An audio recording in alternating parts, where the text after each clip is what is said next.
Hello and welcome to Film Night. I'm Paul Jensen and we're here in Vancouver at the Van City Theatre to talk about High Rise, the new film starring Tom Hiddleston.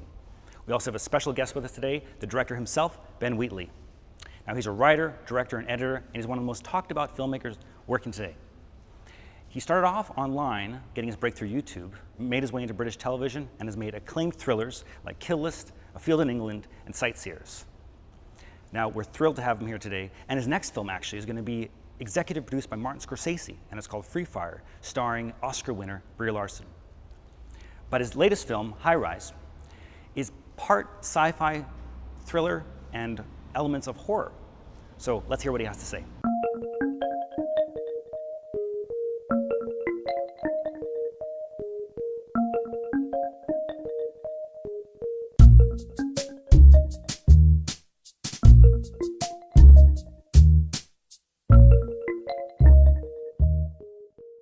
I love the tone you have in High Rise is that combination of sci-fi, but horror as well. Yeah. It's disturbing while also being very satirical and very funny. All your films have that dark humor to them, right? Yeah. And quite often I find too much humor will kill the horror and it's no longer scary, but your films never have that problem because they always remain kind of disturbing. Yeah, you know? And I think it's like a taste thing, and you've got to love the extremity of stuff. To shoot it, you've got to have that.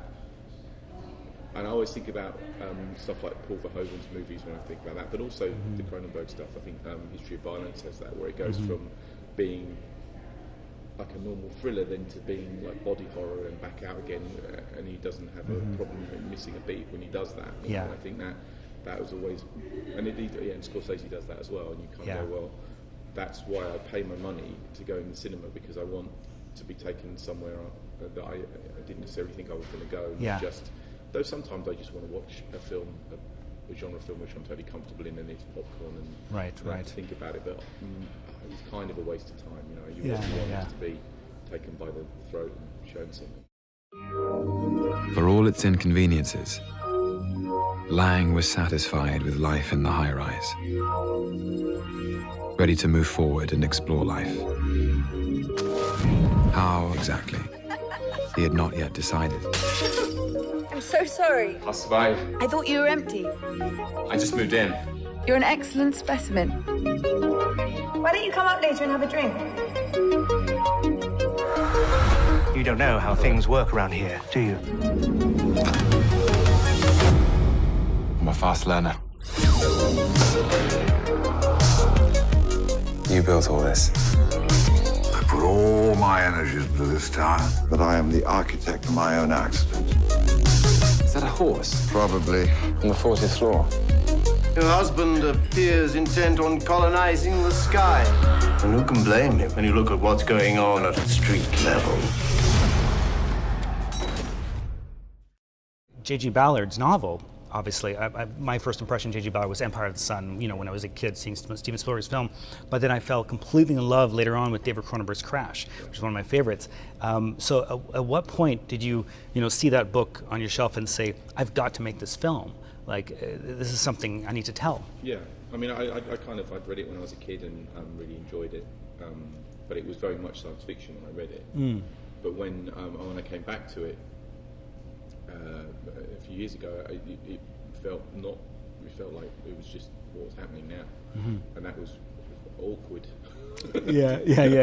And disappointing. Yeah. And I thought, well, this. I didn't understand why it had never been made into a film, and also that it felt very prescient and of the moment. So now was the time to tell it. Right.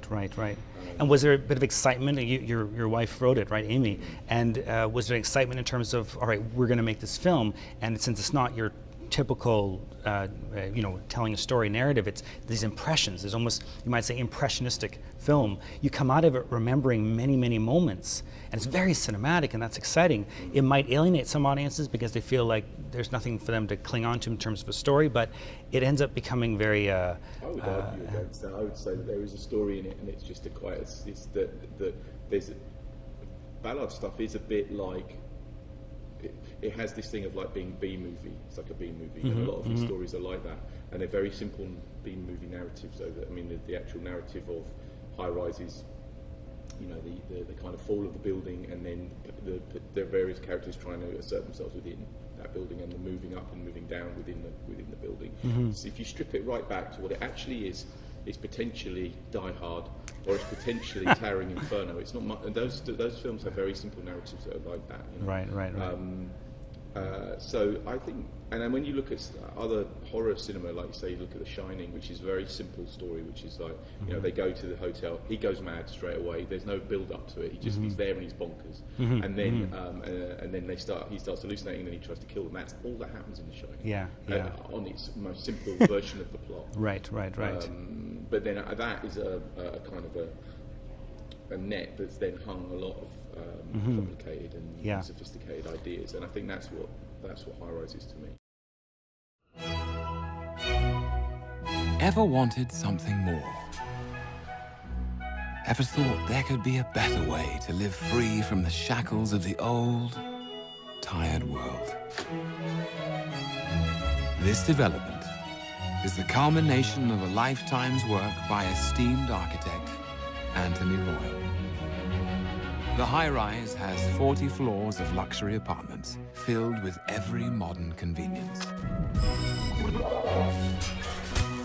On site, we have a fully stocked supermarket, gym facilities, swimming pool, spa, school.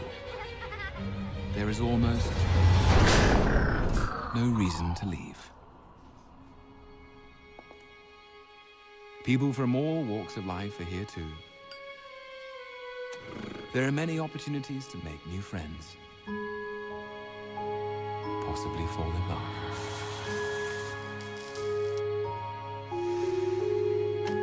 So why not join us?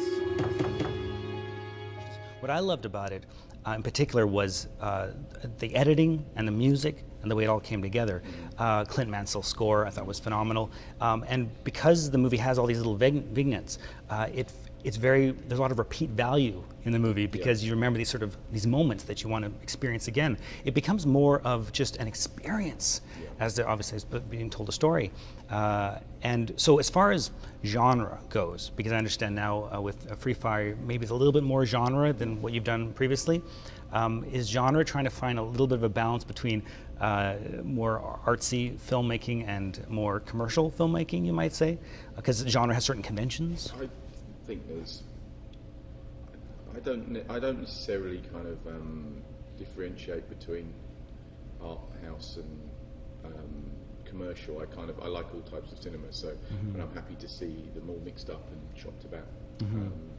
I think that the repeat value of the movie of High Rise is very important, and it's important in all the films that we've made. We've always felt that the rhythm of a movie is not necessarily just the forward thrust of a narrative arc. That's the initial grease that gets you through a film, but the real fun of a film is that there are many different rhythms within a movie, and they're not necessarily moving forward. That can be scenes at the beginning and the end talking to each other, or different kinds of emotional tensions that move through the film.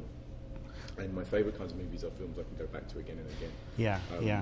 I mean, I've watched Blade Runner quite a lot, and again, that's not a film that's got particularly, it's what would you hold up as like a film with a story in it? That's the thing. It's like, what are these great narratives that people are enjoying so much, that's so complex? They're not really. Most stories are very simple. And well, Blade Runner, a film I've probably seen more than 50 times. It's the environment you inhabit when you watch that film. In a weird way, like a piece of music, you just experience that place. But what's interesting about a lot of these films is that sometimes the first impression is a little bit jarring or disturbing or alienating, and yet you keep coming back to them. And I find High Rise, much like one of my other favorites, Brazil, had that impression when I saw it in '86 in the theater. I was at like 13, and I didn't get it, and I was completely baffled by it, but I kept coming back to it, and it really grew on me. And when I saw High Rise, I kept thinking this is very much that dystopian, yet weird utopian Brazil meets Cronenberg Shivers, meets Delicatessen, and it's exciting, it's thrilling.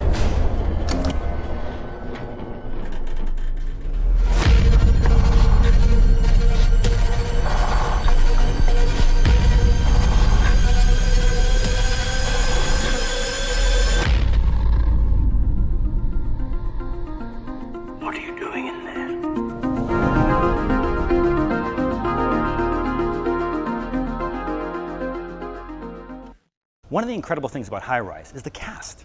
Not only do you have Tom Hiddleston in one of his finest performances, and what an interesting actor, to go from picking such diverse roles as Only Lovers Left Alive to the Avengers. Likewise, you have the always distinguished Jeremy Irons, to go from playing Alfred in the latest Batman movie to the architect in High Rise. You've also got Luke Evans, who's a scene stealer in this film, and some of you might know him from The Hobbit. And you got the always captivating Sienna Miller. Now, High Rise is a very faithful adaptation of J.G. Ballard's book, and it reminded me of two other very uncompromising adaptations, Fear and Loathing in Las Vegas and Inherent Vice, all of which share an out-of-control quality. And it's great to see filmmakers like Terry Gilliam, Paul Thomas Anderson, and now Ben Wheatley, who are so dedicated to the art of making movies.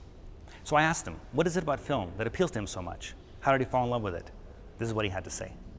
Why film? Why movies? What is it about film that is made you do? When I was a kid, I drew a lot. I drew a lot of cartoon strips, and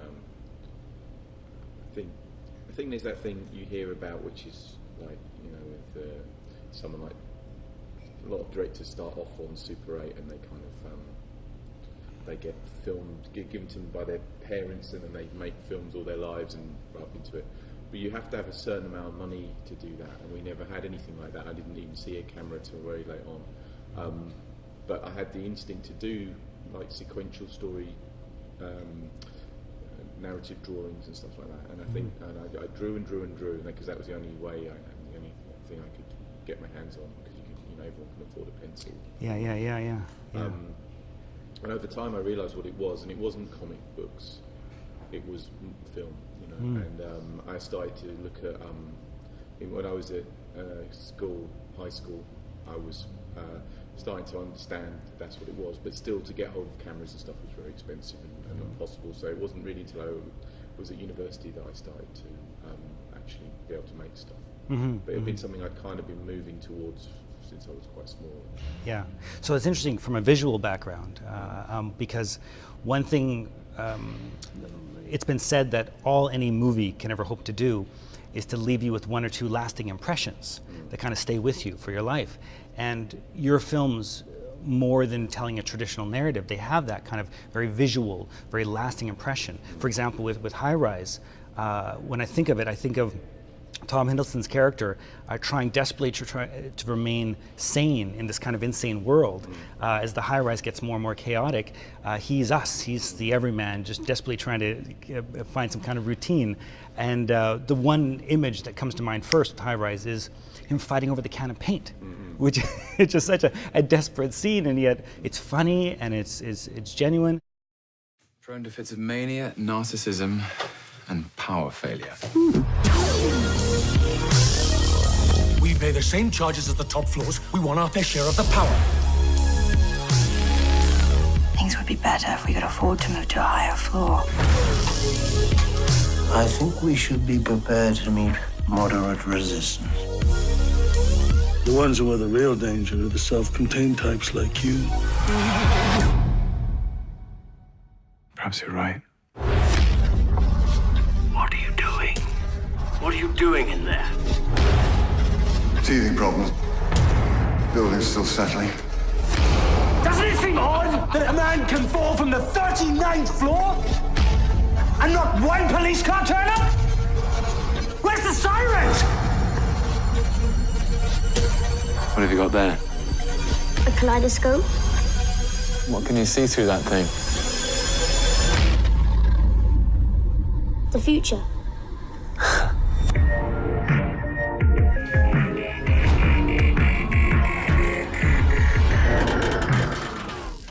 Music and sound design have always played a crucial role in Ben Wheatley's films, and this is no exception.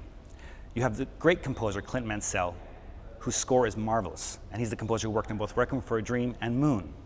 You also have the famous ABBA song, SOS, as covered by Portishead, their first recording in 6 years.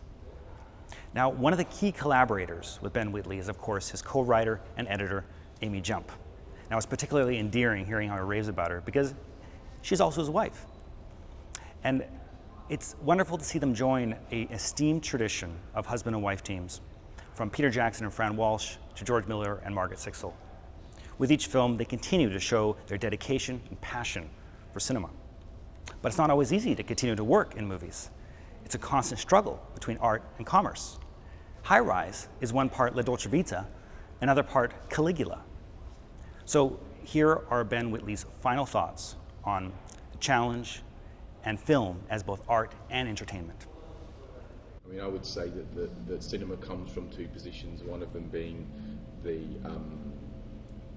heritage cinema, which is like filmed theatre, you know, which is where the narrative kind of side of cinema comes from. But then the other side of it is the Nickelodeon, the end of the pier type ride cinema, which is, you know, a train coming towards the screen and everyone's screaming, and those are the two tenets of cinema basically, and every movie is on a slider between those two positions, you know.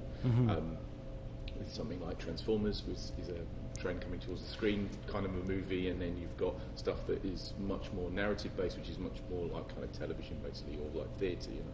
Yeah. So I think that both those traditions can be held inside cinema, and that's absolutely fine. And also the other thing is, like, you know, when you narrative cinema and like literal cinema, which has strong storytelling in it, as put forward by McKee and by, you know, all these script writing books, the movies that actually make loads of money, the tentpole movies, do not follow any of those rules, and that they are like the really big movies barely make any sense, and it's almost like a circle. It's like, you know, you get the right wing and the left wing, and they meet in totalitarianism down the bottom. It's the same with Hollywood. It kind of right down the bottom, you've got Stan Brakhage and you've got Michael Bay, and they just meet like that. And those movies are just as crazy as the most experimental movies that you can find. That's so interesting. Yeah. No, you're right. I mean, we're so used to thinking of traditional storytelling as what people want, but, you know, like Pirates of the Caribbean at World's End, what is that? You know, and it's like you can come out of it and enjoy it, absolutely. You know, but it doesn't necessarily conform to this kind of blow by blow narrative arc structural thing. It's much more about feeling and about experience. Even like if you look at the new Star Wars film is exactly like that. It's like the story itself is kind of there, but it isn't really massively important. Right. You know, you sit there and you feel it, and it's like a master playing on like a keyboard, which are just emotions. It goes, but the story, what is the story in that? Right. Really. Was that a Star Wars reference? Did he just compare J.J. Abrams' latest Star Wars film to a master playing a keyboard? I'm okay with that. At any rate, once again, thanks so much to Ben Wheatley for joining us. And I, for one, am greatly looking forward to his next films, one of which is a remake of the French classic, Wages of Fear, which was also remade back in the 70s by William Friedkin, called Sorcerer. Both versions were brilliant, and I'm sure Ben Wheatley's will be too. In the meantime, check out High Rise, starting May 20th at the Van City Theatre. Thanks for joining us. See you next time.